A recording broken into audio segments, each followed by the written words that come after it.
जय हो भोजपुरिया जहान कैसन बानी रवल लोग। जी हाँ दोस्तों, superstar power star Pawan Singh का एक बहुत ही धमाकेदार सॉन्ग आया था जिसका नाम था करंट। उस गाने को तो आप लोगों ने सुन ही लिया है दोस्तों। वह गाना बहुत ही अच्छा है। अगर आप लोगों ने अभी तक नहीं सुना तो उस गाने को जाकर प्लीज़ सुनिएगा और अपना बहुत सारा प्यार और आशीर्वाद दीजिएगा। जी हाँ दोस्तों, पावर स्टार पवन सिंह का एक और गाना आया था जिसका नाम है छलकत हमरा जवनिया राजा, बहुत दिनों से पहले।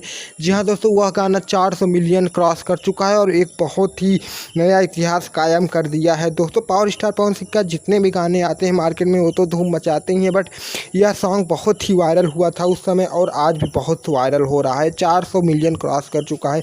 यह सॉन्ग भोजपुरिया राजा फिल्म की थी जो पावर स्टार पवन सिंह की बहुत दिनों पहले आई थी। जी हाँ दोस्तों, पावर स्टार पवन सिंह के जितने भी फैन हैं इसी तरह पावर स्टार पवन सिंह के सभी गानों को अपना प्यार और आशीर्वाद दीजिएगा और इस चैनल को सब्सक्राइब कर लीजिए, क्योंकि हम अपने इस चैनल पर पावर स्टार पवन सिंह की सबसे पहले ट्रेंडिंग न्यूज़ आपको देते हैं। कि मिलते हैं नेक्स्ट वीडियो में, तब तक के लिए जय हिंद, जय भारत, जय भोजपुरी जहान।